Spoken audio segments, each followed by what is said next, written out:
Hey guys, welcome back to another video. Today, I am going to be reading you 2 chapters from my book about urban legends. I only have 2 so far, and I'm super excited to read these to you. Anyways, here we go. Okay. It was a hot summer day when I was driving with my mom to my grandparents' house within Japan. Within a few hours of arriving, I started to get bored. I asked if I could go outside, and they replied with a simple yes. I was playing when I heard a faint and slight pow, pow, pow. It was far, so I assumed that it was just the wind. After a few minutes, it got like a talk-ish whisper. Pow, pow, pow.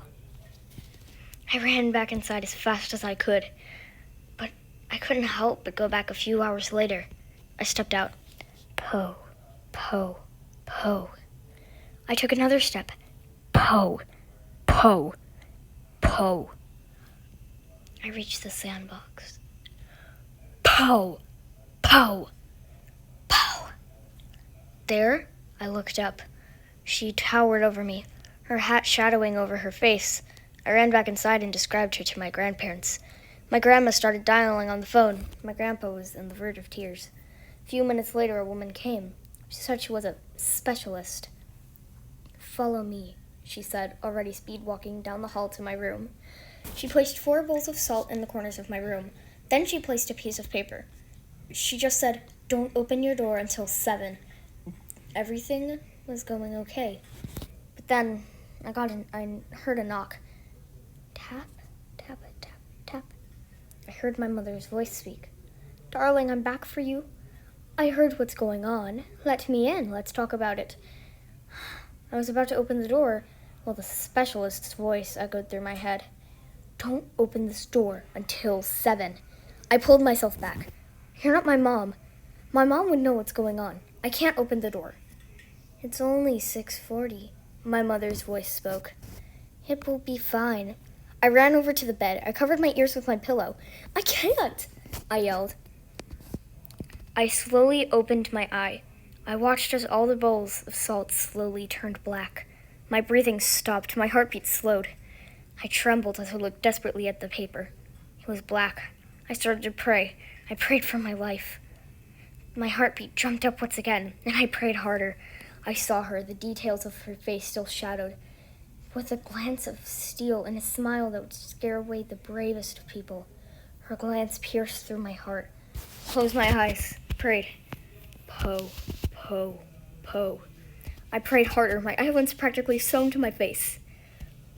Po, po, po. I opened my eyes. The salt was back to normal, and so was the paper. Still paralyzed with fear, I looked up at the clock. 7. As I was running out of my room, I saw what the paper wrote. "I'll be back." My mom was waiting outside. We drove back to the airport. I never went back to Japan after that. Chapter 2. I was walking home from school alone, of course. Everyone at my school thought of me as a nut job after I told them about my encounter with the 8-feet-tall woman. My steps got heavier. I was starting to get slower. Then a woman appeared before me. "Am I pretty?" Her face was slow and sweet, but very muffled due to the surgical mask on her face. "Yes, I really like your hair," I smiled. "I better get going," I explained. She blocked me.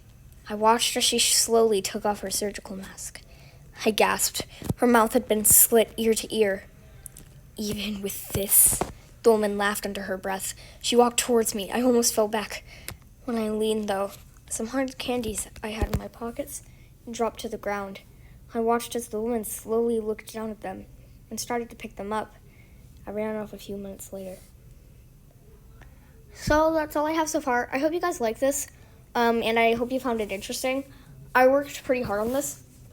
So yeah, I'm gonna be back with another video soon. Bye-bye.